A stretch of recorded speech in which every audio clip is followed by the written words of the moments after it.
Happy New Year and welcome to the Johnson Controls Blue Water webinar for January 2022. Each monthly webinar is an interactive digital experience for water utilities to learn more about new technologies, software, services, and best practices in a vendor-neutral format. The Blue Water webinar is brought to you by the Water Infrastructure Technology team of Johnson Controls. I am Craig Hanna, and I have the privilege of serving as the engineering manager of this team. As of last Friday, I have been designing water meter, AMR, and AMI system, automated leak detection, and water loss optimization projects for the last 20 years. With me today are two of my trusted teammates, Audrey Noel and Jonathan Gunn. Audrey, would you please tell us more about yourself? Yeah, thanks, Craig. I'm Audrey Noel, and I'm the director of the Water Infrastructure Technology team here at Johnson Controls. I've been in the industry about 6 years, and I've been directing operations for decades. Jonathan? Yeah, thank you, Audrey. Good morning. My name is Jonathan Gunn. I have the privilege of serving as a market manager with the Water Infrastructure team.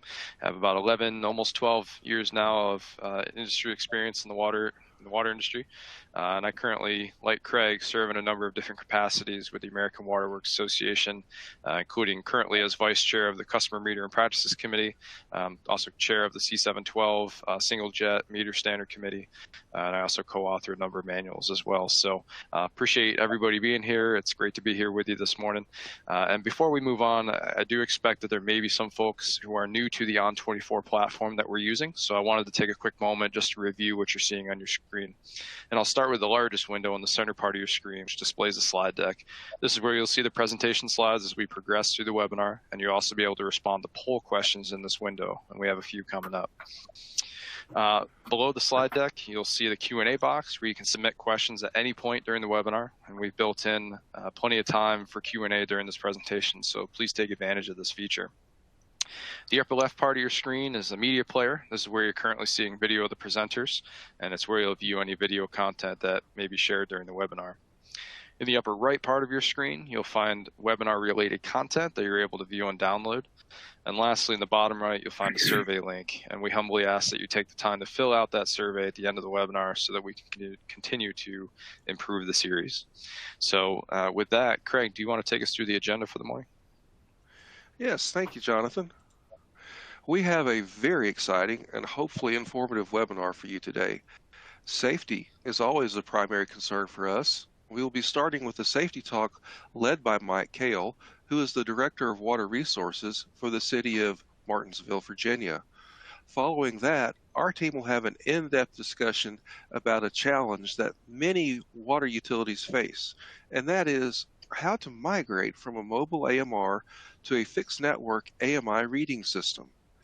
Next, Jamison Allen and Monte Merkel from SL-serco will join us for an interactive discussion about change management, how it benefits the utility, and how your utility can become even more efficient after completing this process. And lastly, we will ask Mike Kahle and Andy Lash from the City of Martinsville, Virginia, to tell us all about their water and electric meter and AMI system project. And now I would like to introduce Mr. Mike Kahle, the Director of Water Resources at the City of Martinsville. And after Mike finishes his talk, Andy would like to add a few words to that as well. So Mike, we're ready for your safety talk for today. Thanks for having us, Craig. And basically, what I've tried to do with the guys since I've taken over this position is just remind them that whatever's going on when they go out in the field, they just need to take their time, work through everything in a calm manner. It's not worth any of them getting hurt to get water or any other problem straightened out. Their goal is to come in and leave in the same physical condition they were when they got here. Amen to that. Amen. There's nothing worth your health and safety, is there? That's correct. Yeah. And Andrew, I think you were going to tell us about one of your experiences when you were with the City of Martinsville. Yeah, one time I was with someone and we saw someone down in a pit and two guys just standing above the pit. And that person I was with commented and said, that's why our taxes are so high, is because you see those two guys just standing there doing nothing. And I let him know that those two people were very important to the family of that person in the pit. If something were to happen, they were his only chance of getting out. So I let him know that, sometimes things aren't as you think they are. Absolutely. Absolutely. I strongly recommend everyone always have a partner when you go out in the field, because you never know what you're going to run across. Yeah, you never do. Pits are dangerous places. Absolutely. Pits and vaults, yes. All right. Well, thank you, Mike and Andy. We truly appreciate your thoughts on worker utility safety, and we look forward to hearing from you later in the webinar about how the City of Martinsville migrated from a manual meter reading system to a state-of-the-art fixed network AMI system. And, that leads us into our team discussion topic for the day: migrating from a mobile AMR system to a fixed network AMI system. So, Jonathan and Audrey, I have a very important question for you. Is mobile AMR an obsolete technology? No way. Nope, absolutely not. Now, Craig, mobile AMR is absolutely viable, and in fact, there are a number of situations where the solution might make more sense than an AMI system. One of these situations is if you were a smaller utility.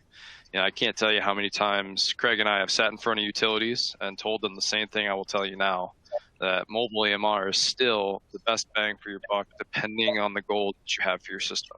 And that's really the key there. It's depending on what goals you have for your system. Fixed network AMI systems typically have higher upfront costs due to the need for infrastructure to be installed, collectors, repeaters, etc. And AMI networks also result in higher annual fees to operate. And two of the biggest differences between a mobile AMR and fixed network AMI system is the ability for enhanced customer service and smart city IoT applications. So if you see value in receiving updated data for your entire distribution system multiple times per day, along with having the ability for on-demand reads and integrating advanced features into your network, AMI is where you want to be. But if you're looking to reliably gather meter readings in an efficient manner so you can accurately bill your customers while also perhaps obtaining a certain amount of hourly usage data, then AMR is still a great option for you. Beyond simply collecting the data, however, there are also other considerations which must be made. Do you as a utility have the tools and software required to analyze the data? What's the point in having a bunch of data if you can't analyze it? Do you have the staff to take action on the data in a timely manner so you can act on the data that you're collecting and analyzing? These are the questions that, among others, that a utility needs to ask themselves before committing to a solution. Another solution where mobile AMR may be a better fit is for utilities which have various communication challenges in their system.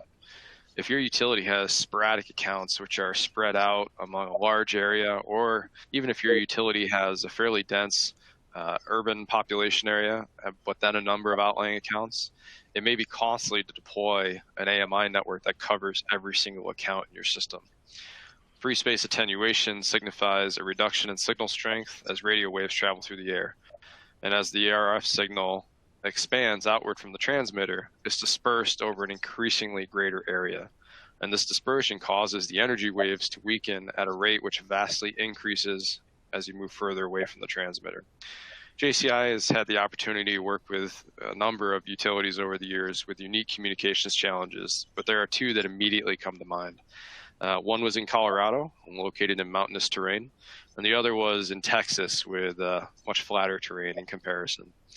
For both of those utilities, there were fairly dense urban areas and then a number of outliers, and it simply didn't make financial sense to extend the AMI network to the rural parts of those distribution systems. So they deployed AMI for the more densely populated areas and then had mobile AMR for the outlying accounts. And specifically for that utility that I mentioned in Texas, it would have cost an additional $25,000 in AMI system infrastructure in order to cover 150 accounts. So I'll make the quick note that as well, that in both of those systems, there was no cellular service in those outlying areas. So unfortunately, a cellular option was not a viable solution. However, in cases where cellular coverage does exist, it's certainly a great option to explore because it can really help to bring those outlying accounts onto an AMI network if that system is offered that way. Beyond free space attenuation, you also must account for other potential effects in the system, such as signal absorption, reflection, diffraction, refraction, and scattering. Those are the most prominent, these are the most prominent in dense urban areas where tall buildings and other structures are present. Remember, radio frequencies depend on line of sight in order to communicate, i.e. the transmitter must see the AMI system collector or repeater in order to transmit the data effectively. And when you start throwing significant obstacles in the middle of that path, such as a skyscraper or any of those things, it can cause communication challenges. And that includes, by the way, giant bridges. And so that's a beautiful bridge, but man, that thing was a pain, wasn't it, Craig? You had a chance to work with the utility in Michigan, and you want to tell us about that a little bit? Oh, absolutely, Jonathan. Yeah, it's a beautiful bridge, a beautiful part of the state of Michigan. But as you can see from the photograph, the Blue Water Bridge over the St. Clair River is a massive metal structure, and unfortunately, it causes radio waves to be reflected, diffracted, refracted, and scattered every which way imaginable. We literally had to build 2 AMI system networks on this project, one for each side of the bridge. And moreover, if that wasn't enough, many of the older buildings in the downtown area were of lath and plaster construction. And the metal mesh that is used to hold the plaster in place effectively forms a Faraday cage around parts of the downtown district. And while we were able to overcome these 2 communications challenges, sometimes a mobile AMR system really may be the most cost-effective solution in these types of scenarios. Yeah, absolutely, Craig, and thank you for sharing that story. It's just another example of, we just run in, no matter who you are, you're going to have some sort of idiosyncrasy with your system and your utility that you have to overcome, and that was a big one. Literally, it was a big bridge. So thank you, Craig. So from time to time, we will work with utilities who really want an AMI system. They want the data, they want all the features, but they either can't make the financial justification, and/or they may just have various concerns about taking the leap from either a manual meter reading system or a mobile AMR reading system to a full fixed network AMI network. If this is the case, we always say, what we call a walk, jog, run solution is perfectly acceptable. If the current system is read manually, there's nothing wrong with implementing a mobile AMR system and utilizing technology in the field on your meters that is migratable to AMI in the future. That way you avoid having stranded assets or having to go revisit those accounts in the future if and when you're ready to upgrade. If your utility currently has a mobile system but are unsure of expanding an AMI network to your entire service territory, consider installing an AMI system network to cover a particular zone in your system, maybe a downtown business district or something like that. Then, once your staff is comfortable with an AMI system and its operation, expand the network to other zones over time until the entire service area is covered. Just about every major manufacturer in the United States offers a solution that has the ability to migrate, so it's a need that has been well recognized in the industry. So don't be afraid to take advantage of it. As a matter of fact, we had an opportunity to work with a utility like this in upstate New York years ago. It was a great little community, and they absolutely crave data, and they certainly had a need to streamline the process a little bit and realize different efficiencies in their system. So it was really a nice feed. However, they only had 3,800 meters in their system, and no matter how hard we tried, we just simply couldn't make the financial business case for them to make that level of investment that was required for a full fixed network AMI system. So instead, they chose to go with a mobile AMR system that was capable of collecting hourly data from the meters in their system. And currently how this utility operates is they will drive their system every 2 weeks, and they will import the data from the meters, the hourly data, the most current meter reading, into their analytics package, which helps them to run reports, identify various issues in their system, identify various trends in their system, among many other things. And they love it. I mean, for what they're looking to get, I mean, it's not every day, but they're getting the data that they wanted. One thing that they haven't implemented to date is a customer engagement portal, but that is certainly an option that can be pursued if and when the utility is ready. So, Audrey, that was a lot. We've talked a lot about differences between mobile AMR and fixed network AMI, along with some of the challenges. Do you want to talk to us a little bit about why a utility may consider a migration in the first place? Yeah, sure. Thanks, Jonathan. Well, if your utility is considering migrating from a mobile AMR system to a fixed network AMI system, we can review some reasons to justify that investment. If your existing mobile AMR system is reaching the end of its useful life, this may be the ideal time for migration. You've already maximized your investment, so why not take advantage of this opportunity to increase billable water and sewer revenue, reduce apparent water loss, increase your staff efficiency, and reduce operational and maintenance expenditures through new water meters and an AMI system. Mobile AMR systems enable your utility to bill accurately and efficiently. AMI systems enable your utility to proactively manage the water distribution system by quickly identifying meters that may not be reading accurately, any customer side leaks, and theft of service events. As we already discussed in our December webinar, having hourly usage data maximizes the capabilities of a customer engagement portal. Migrating to an AMI system also allows your utility to standardize water meter models and endpoints. The standardization facilitates purchasing and inventory management. Having only one reading system certainly makes training and system maintenance much easier for your staff too.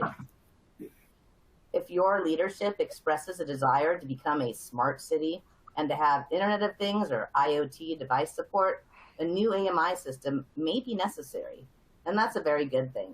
Instead of being just a utility meter reading system that may or may not be funded, the AMI system may become the communications canopy that makes all this exciting new technology possible, and therefore an integral part of the community.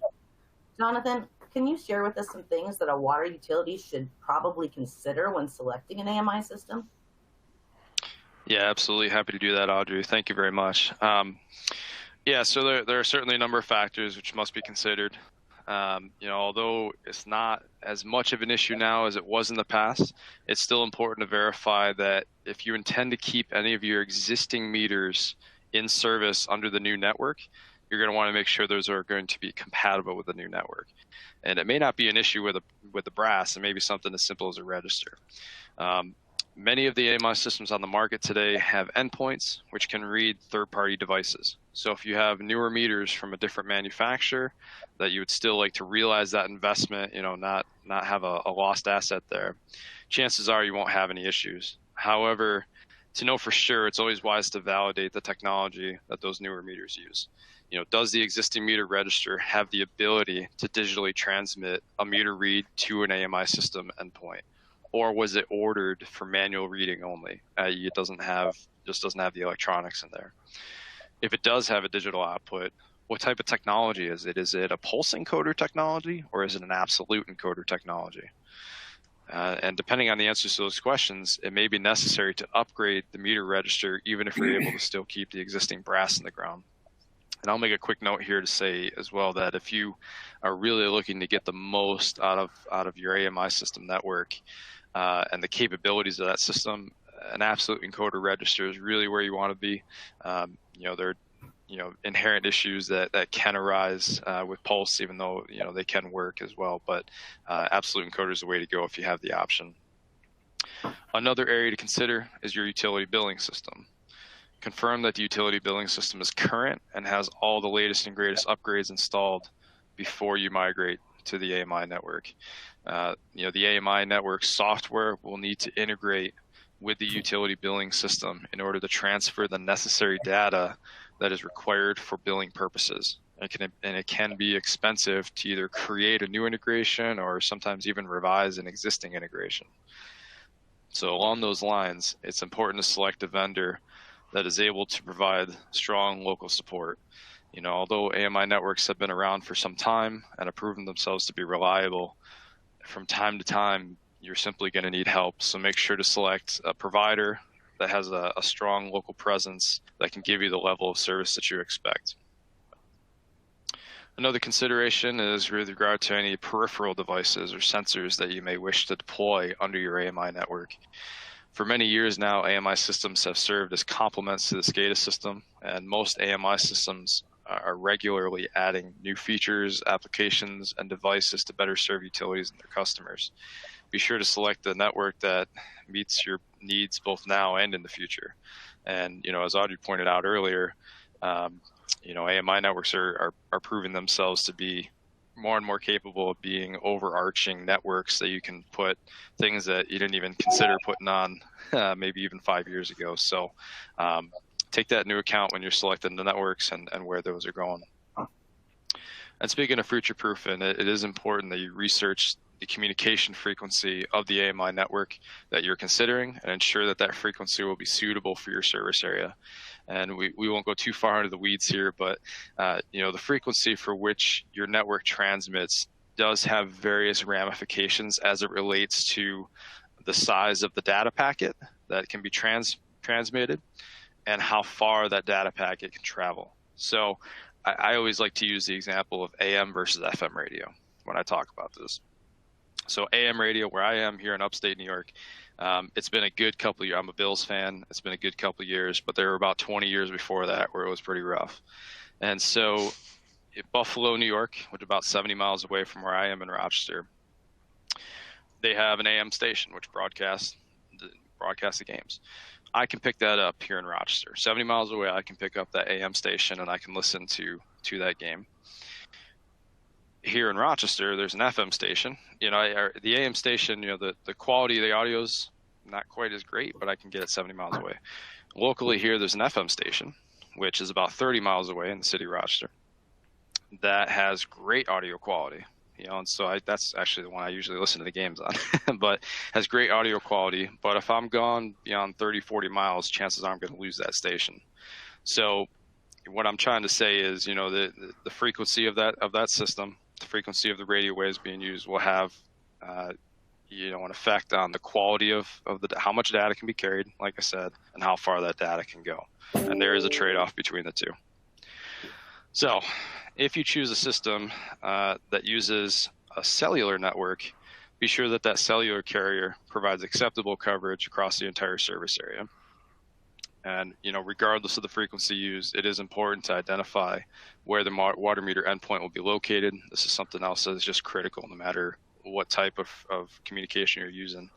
We'll talk about the specifics of that more in a moment, but is very important to account for the endpoint location when you're working with the AMI system manufacturer on the propagation study, because it either may require additional infrastructure to meet your goals, or any number of other things. So, an AMI system is a 2-decade investment.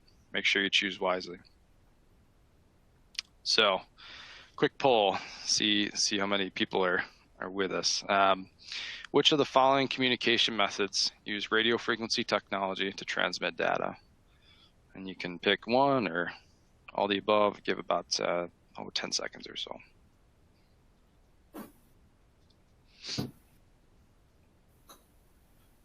You can see that right in the slide deck there. You should be able to answer it.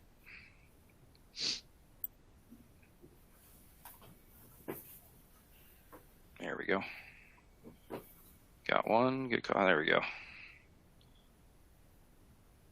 All right.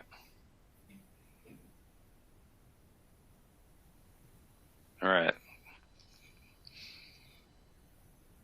12, 16. All right.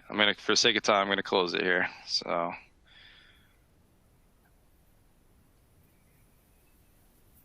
All right. A little bit of a scattered response. Yeah, great job. Yeah, so really all of them do, right? All these different technologies, no matter what frequency you're on, it's still ultimately radio frequency. It's it's a signal that's traveling through the air. And so yeah, really there wasn't a bad answer on here because they all fall under that umbrella. So good job. And as I mentioned a moment ago, the location of the endpoint is absolutely a critical factor in the ability of an AMI system to effectively read meters. Cinder blocks, lath and plaster, chain link, propane tanks, these are just a few examples of objects which can have an effect on the signal strength. And with a mobile AMR system, it's possible to either drive slower or maybe perhaps even drive closer to that endpoint in order to capture the meter reading when conditions for the radio frequencies are not ideal. Unfortunately, this is not possible with an AMI network. So the placement of the endpoints becomes critical with an AMI system. For indoor applications, it's best practice to mount the endpoint on the outside wall of the home or place of business and well above any foliage or snowpack line. If you have a situation like the middle photo, where your meter is located in the middle of a chain link fence, or might be better known as a giant Faraday cage, the endpoint should be mounted on the top rail of the fence at a minimum, preferably maybe even a little higher if you can. Again, the further away from that you can get, the better chance you're going to have at that radio frequency having a more significant distance. For outdoor applications where meters are located in pits or vaults, concrete and cast iron lids can be problematic. So for pit applications, it's best practice to mount the AMI system endpoint through the existing lid in order to facilitate radio frequency communication. However, if the pit is located on a roadway or a sidewalk, the solution can become a little complicated. Neither AMI system endpoints nor their auxiliary antennas are traffic rated. And although AMI system endpoint antennas are ADA compliant in terms of height above grade, it's never preferable to install one in a walkway, as it might present a trip hazard.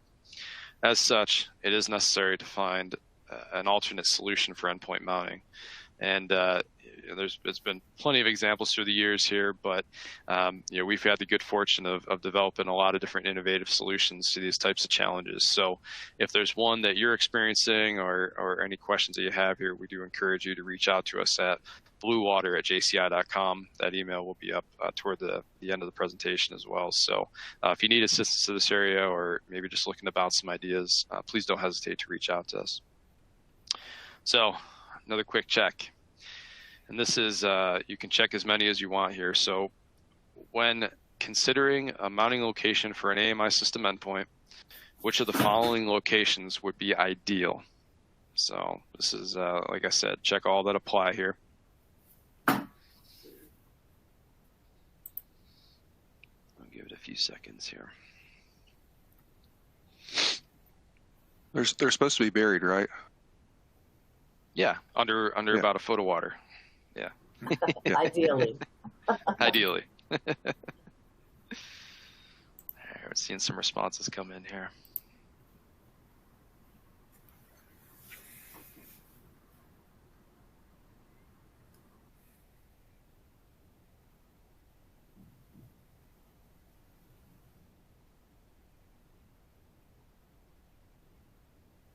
There we go. All right. I think I'm gonna cap it here. Keep moving. Yeah, let's see what they think. Yeah, let's see what the poll is. Hit under yeah. Okay. Outside wall. Well done. Yep. Well done. Yeah, well done. Very well done. Yep. Yeah, you guys are on it. I must actually be talking clearly today, so that's nice. All right. Craig, do you want to talk to us about some installation issues? Yeah, I'd be glad to, Jonathan. And a few final thoughts about AMI system infrastructure. And it may be necessary for a collector or a router to be installed at a location in which a tower does not exist. It doesn't happen often, but you need to be prepared for this development. You may need to work with a local agency who governs tower structure and tower design and materials, the Federal Aviation Administration, and you will probably need to have 120 volt AC power run to the site of the new tower. If the AMI system design calls for either a collector or a router to be installed on an asset not owned by the utility, make certain that there is a joint use agreement in effect between the asset owner and the utility before ever moving forward. Now, for those of you who live in northern climates, if the residential water meters are set in basements, or if you have water services in rural areas with little or no cellular coverage, and you select an AMI system that uses a cellular network, work with the AMI system provider to develop a strategy to provide coverage to those services. And lastly, you need to be prepared to change many of your existing processes and procedures once the AMI system is installed and commissioned. And we'll be addressing change management with our partner SL-serco in just a few minutes. But now, we'd like to entertain questions from you. So if you will, please go to your Q&A module on your console and let us know what questions you have. And we've already got one question in, and it's about concrete lids. It says, what about concrete lids with hinged cast iron meter reading access lids? Do those need to be replaced in an AMI system project? And really, I think it depends upon the depth of the setting. If the meter setting is deep enough, you might be able to burn a hole through the cast iron meter reading access lid and mount the endpoint or the antenna through that hole. If the meter setting is shallow, however, the antenna or the endpoint may interfere with the meter body or the register, and it may be necessary to replace that concrete lid with a new polymer lid so that you can get the radio signal out of the box. And yep. Any Audrey or Jonathan, any comments on that? No, I would agree, Craig. It looks like we have another question here, and that's are there any plastic lids that work? I know we haven't touched on plastic lids yet, but do you have any comments on that for us? Yeah, I think plastic lids are RF's best friend. Just be careful if you have a traffic rated situation. Make sure that your lid is rated for the type of traffic that it will encounter. And remember, there are no antennas or endpoints on the market today, of which I'm aware, that are traffic rated. So if it is a traffic rated application, the endpoint or the antenna will need to go below the vault or the meter box lid. The only additional comment I would have to that is that depending on the location of that plastic lid, if it happens to be anywhere near a ditch or a gully, they will float. So keep that in mind when you're choosing your lid type. Yeah, and we have another question very quickly. Is a mapping system good to use with mobile readings? And Audrey, I'll let you answer that one. A mapping system is ideal to use with mobile readings. Otherwise, you're just going to see a bunch of little dots on the map and you're not really sure how to get there. You can have layers. There'll be layers of your highways and your side streets and things of that nature.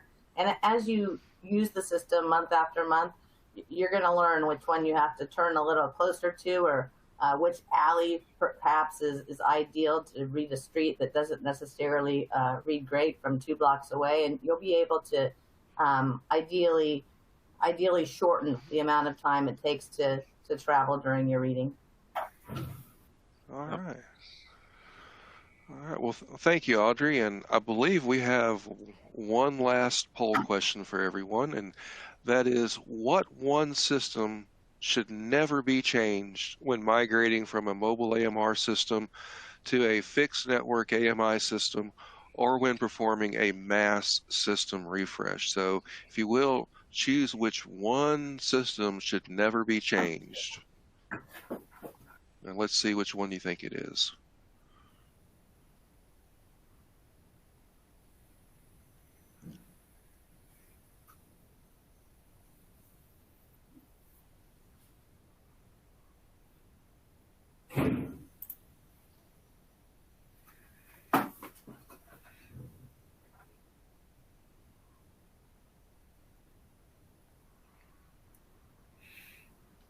We have some opinions trickling in here. All right, we'll give you just a few more seconds.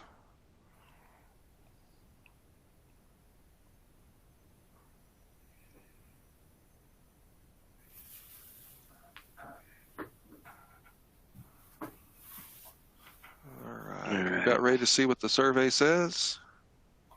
Let's do it. All right, utility billing system. Yes, you never want to change your utility billing system while you're undertaking an AMR or AMI system project. There's many reasons for that, and we'll probably go into that in another webinar. But yes, you want to leave your utility billing system intact until after the project's completed. Audrey, anything you want to add to that? No, Craig, I think that that's 100% accurate. I mean, the number one goal here is to get your customers accurate bills in the most timely manner, and you never want to throw a wrench in the works there. So it's definitely something to take into consideration. A customer engagement portal you can bring online at any time, and a work order management system with enough training would never be problematic, but you never want to switch things up in the middle of mass deployment. All right. Well, thanks, team. I think we had a great discussion about migrating, and now let's talk about change management. And whenever you change meter reading technologies from manual to mobile AMR, or from either manual reading or mobile AMR to fixed network AMI, there are many processes and procedures that must be changed because of this new technology. And these changes affect many groups across the utilities, such as billing, customer service, meter reading, and meter maintenance. And to get the most from your investment in technology, it is a best practice to undertake a structured change management program. And we've asked our good friends and partners at SL-serco to discuss change management, how it benefits the utility, and how your utility can become more efficient. So I'd like to, at this time, introduce Mr. Monte Merkel and Mr. Jamison Allen from SL-serco. And Monte and Jameson, would you please introduce yourself and the SL-serco team, and tell us about how SL-serco serves utilities across this country? Yeah, good morning. Thanks, Craig and team. We really appreciate this opportunity. My name is Monte Merkel. I'm with SL-serco. I've been working in the water world for about 15 years now, and currently am on the AWWA M82 committee. And most recently, I've been working with Jameson to take the standard change management and really focus it towards utilities and helping them receive all the benefits that are possible with this type of change. So, Jameson? Yeah, I'm Jamison Allen. I'm a consultant with SL-serco who kind of specializes and focuses on that undergoing that change with utilities and really listening and supporting them through that.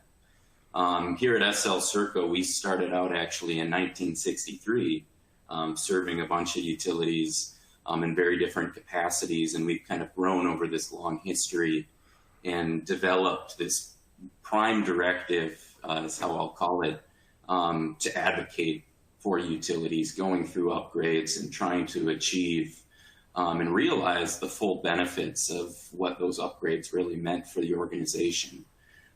Something we always like to keep reminding ourselves as our strength is to keep listening, engaging, and then empowering utilities undergoing these kinds of upgrades and system changes. All right, thank you. Well, I guess next year is a milestone year for you with your 60th anniversary. That's a great accomplishment. And you know, SL-serco has been helping customers with change management for many years. We've kind of introduced the topic. So, what exactly is change management, and why is it so valuable to a utility? Yeah, I appreciate that question, Craig. Well, to kind of very plainly state it, it's aiming at that future that the utility wants to achieve. Whether that's really digging and prying, what does AMI mean for this organization? What are the benefits they're trying to achieve? What is that organizational transformation that needs to take place? But then we need to take the step and understand, how do people, process, the organization as a whole get there, and what tools do the people need, the processes, the technology, how can it support the folks who really need to do the work? How is it going to support them to really achieve those benefits? Many groups kind of like to follow the ADKAR model for change. And that stands for awareness, desire, knowledge, ability, and reinforcement, which are just a few stages. It's a methodology to kind of describe the stages people go through when they're trying to change, and really, aiming at that reinforcement and getting folks to do what they need to do every day to support the organization and its goals as best as possible. We've kind of taken this approach and this methodology, and we've focused it, to really accelerate the utilities experience of a change interaction. And the second part of your question, why it's really important for utilities to focus on, it needs your project and your program and all these initiatives need to be focused around a central strategy, not just putting your meters in the ground, putting a new technology or software in. It needs to be focused around a strategy for the entire future of that organization.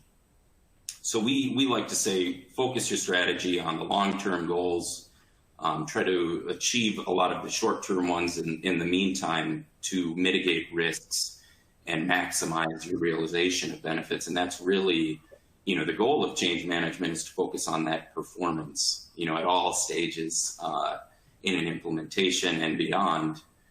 We refer to this focus kind of in our group as a focus to optimize and commit to that from the start. Okay. Well, when should utilities start planning for change management in a project? Yeah, that's a great question. Once the case for change has been established, so that's could be a business case. It could be really kind of just a stamp from your leadership to say, at a very high level, this is the direction we're going to go. That could mean we want to become a smarter city, we want to become a smarter utility, or it could just be, hey, we're going to pursue AMI. And before any of the key decisions that need to, back up that direction and start to make it come to fruition, those need to be influenced by the change management and listening to the people, who ultimately are going to deliver you the benefits of those systems. So, in an AMI environment, once you know AMI in general, but aren't too sure on the plan to get there or what vendors you're going to pick or which solution, pulling in a change management focus at that point is going to give you the insight, as an executive or as a decision maker to account for all the risks and opportunities. And really planning earlier on means that you're going to have, you're not going to substantially impact the people who have to make that change. You're going to be very considerate, about what they're going to need to do. So something we like to say is, easy work means your better performance, reinforcement means better performance, and clear direction in general means better performance of the folks who need to engage on that change. Okay. Well, a utility is, as we all know, a utility consists of many groups, and these groups often work in conjunction with other city departments. So where does change management fit or add value to the various departments? Yeah, it certainly adds a ton of value to all the departments who are connected with a utility. Change really is going to occur in a large project such as AMI. It's going to change more than just billing. You got all these data points, you start to become more proactive. That data set, the change in policies and procedures, the expectations of customers is going to kind of trickle in through all organizations or all departments of an organization.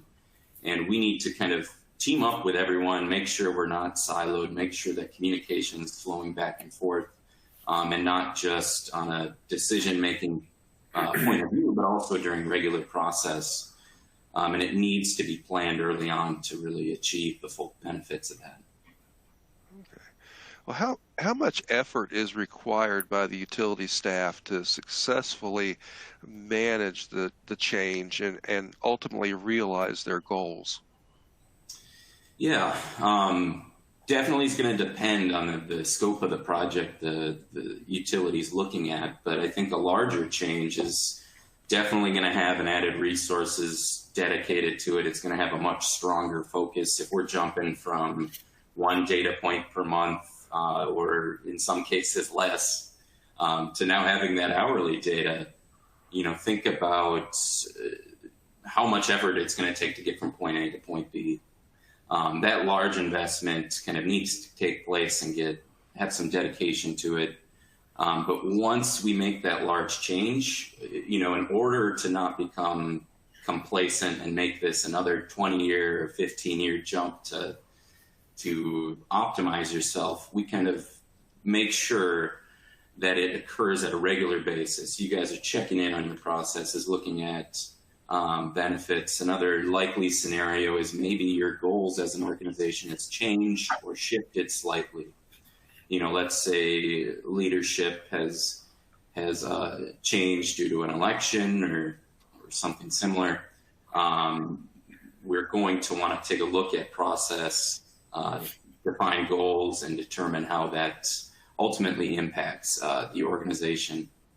So we like to say, large effort in the beginning when you're making the large investment, but if you let it go, then it's going to be another large investment later on, and performance is slowly going to trickle in the negative direction. So maintaining a focus and kind of a change management program would be recommended.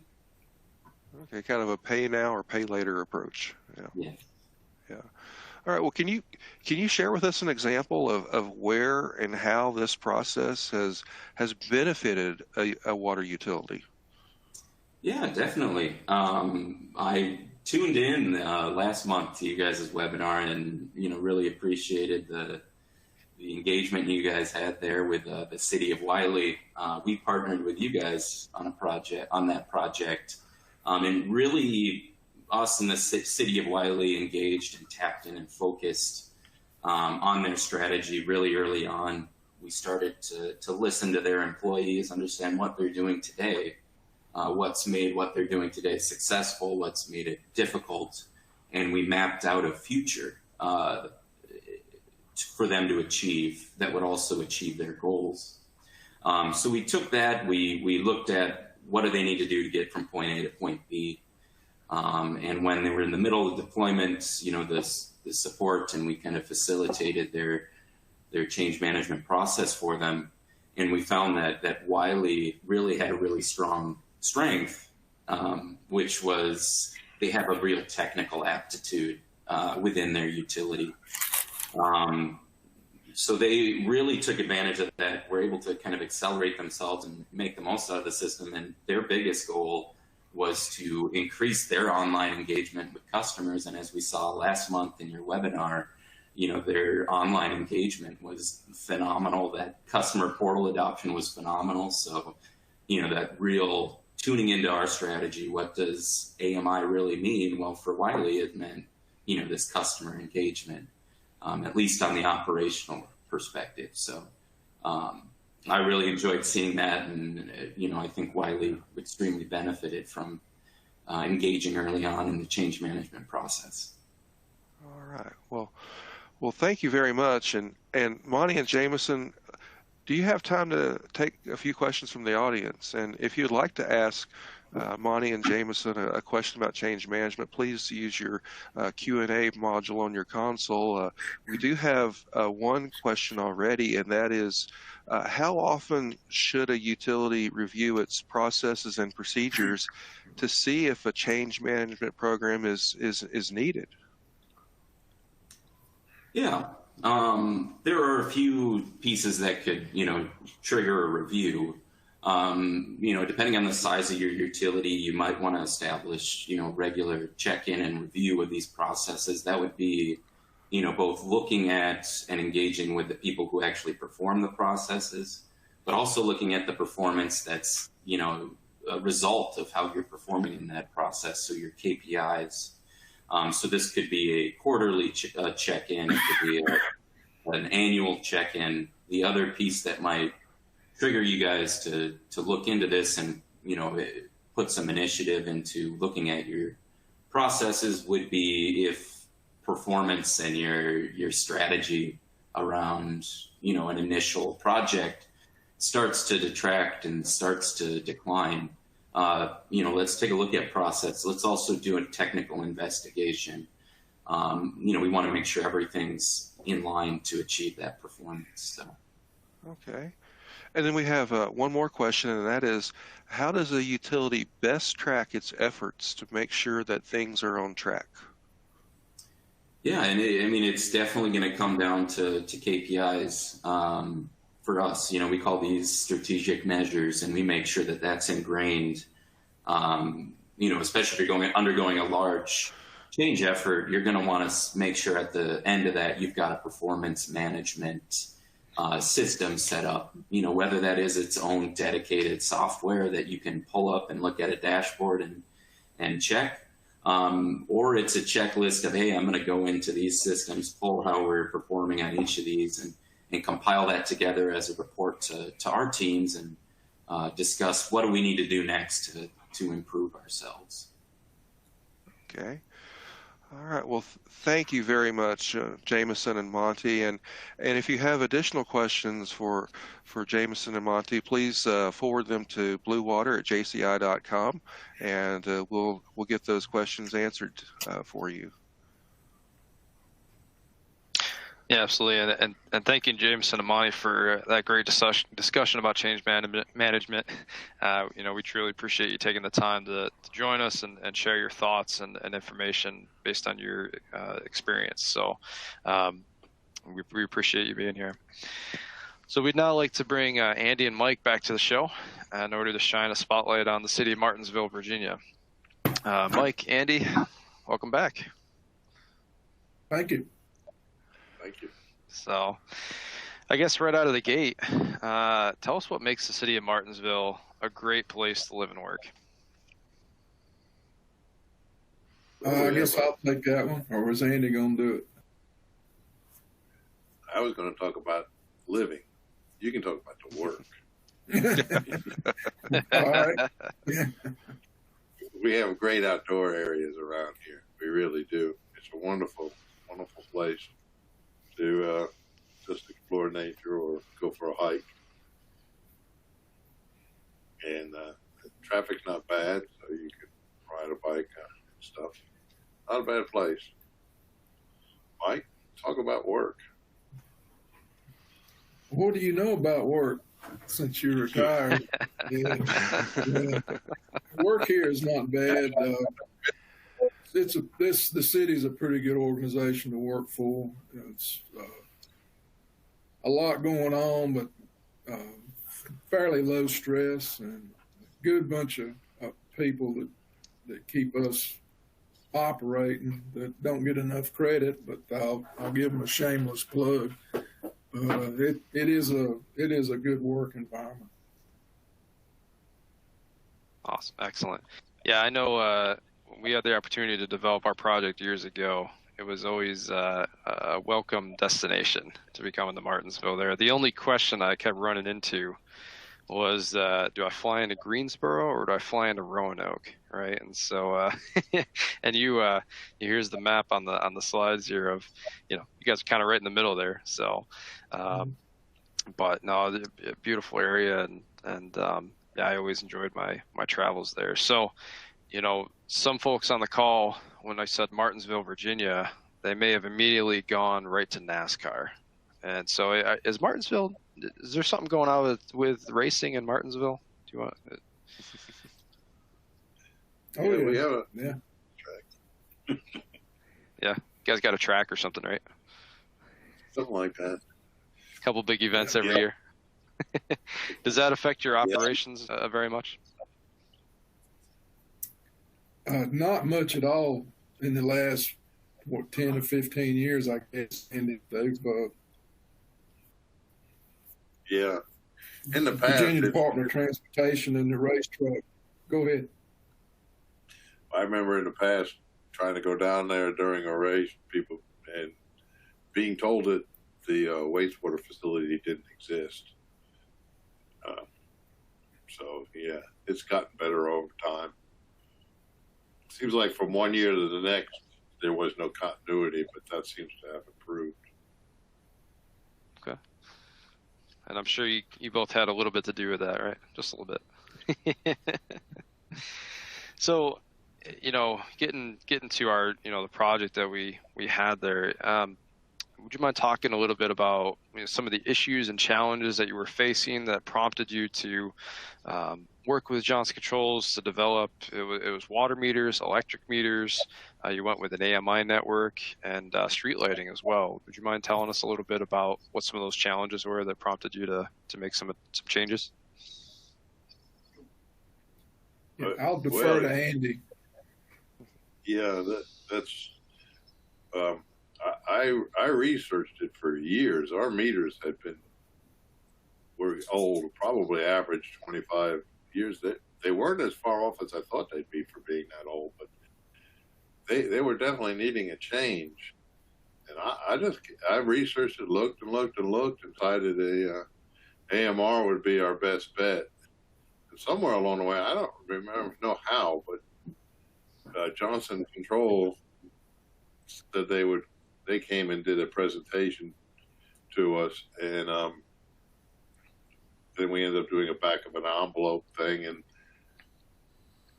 they basically were the ones who led us to the AMI. They gave us the avenue, told us how we would go about it, really did the financing behind it. Well, we did our own financing, but they did they guaranteed that our it would be self-funding type thing. Mm-hmm. And they also went to council and presented it to them. They were great help along the way. Did the project management, which I don't know how we could have done without that. So I'm kind of glad everything just fell like that. They just showed up out of nowhere. I don't know where they even. Then again, we have a tendency to do that. Yeah. I was about to give up, but I'm glad we went through it, because the whole process went pretty well as far as I was concerned. And as seen as all the challenges of not having known anything about it, I don't know how we would have done it without you.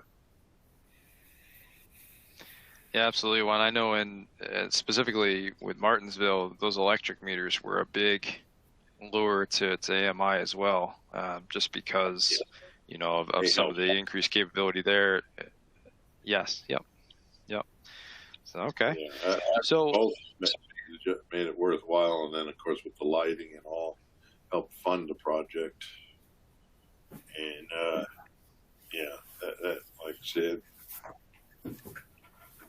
the controls brought in a wealth of information, about different types of meters and AMI and all that. So I think that was just, like I said, I'm glad that happened, because the meters did need to be changed. And if you're going to change the meters, you might as well be putting the radios in and all that at the same time. Mm-hmm. Absolutely. I know it. And just so I was going to say, and just so everybody knows on the webinar, every time Andy says Johnson Controls, he gets $20. So just so everybody knows, I'm just kidding. So Andy, obviously we implemented this system.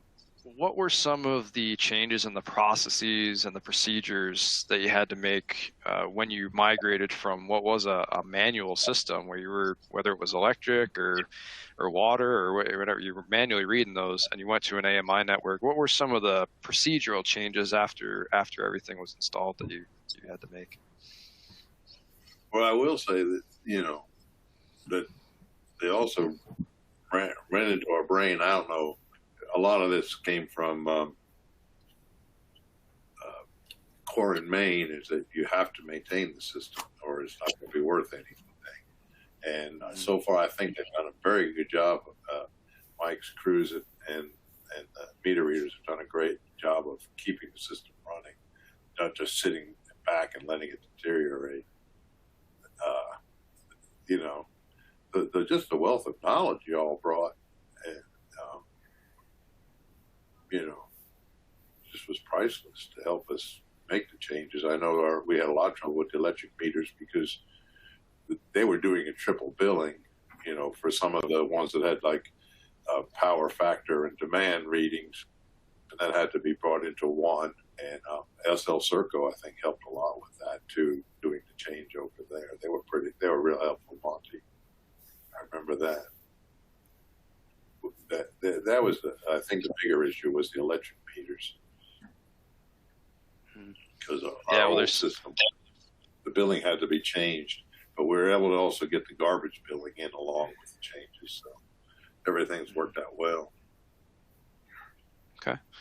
Yeah, so you really kind of into the next one here. I mean, you know, as far as you as the utility, as far as the citizens of Martinsville, yeah, how has everybody really benefited from the project? I believe that to Mike.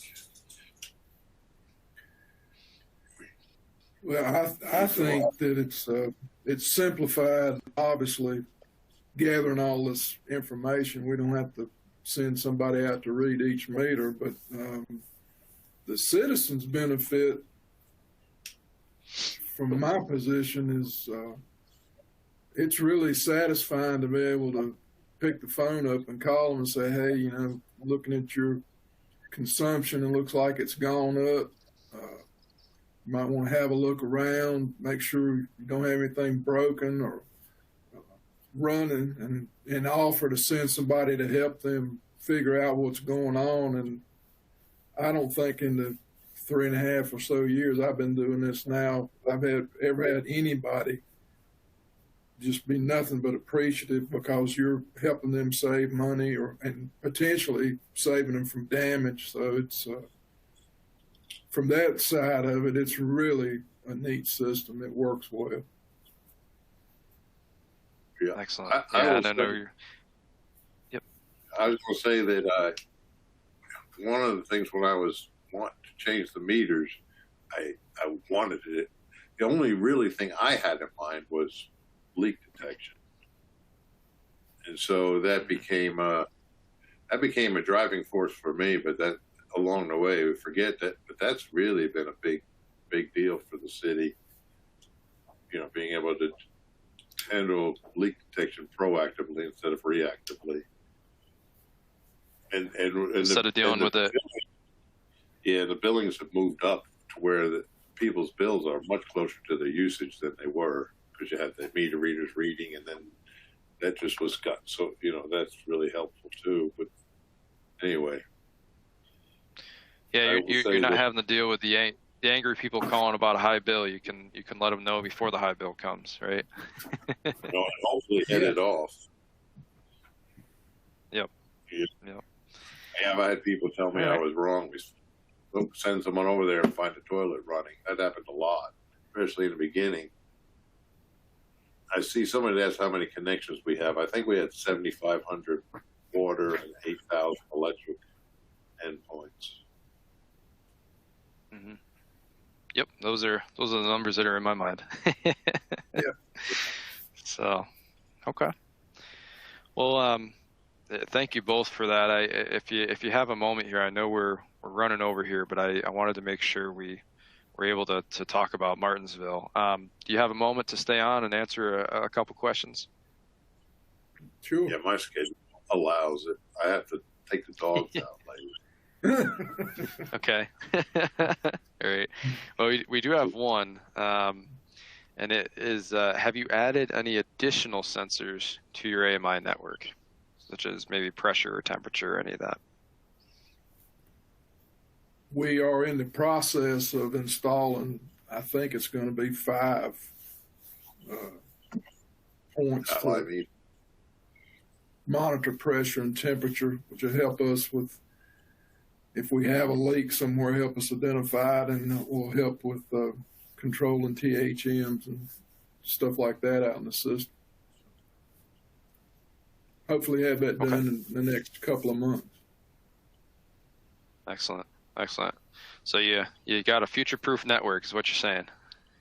Sounds like it. All right. Excellent. All right, and then there's one more. It's really, if you could think of, is there any advice or one big point that you would give to other utilities that are facing similar challenges? I know we talked a lot about some of the intricacies, but is there one thing that's really on your mind that you would want to share? One thing in particular? Don't go at it alone. Get some help. It's out there, and it's worth it. You don't realize how many things you don't know going into it once you start doing it. But having that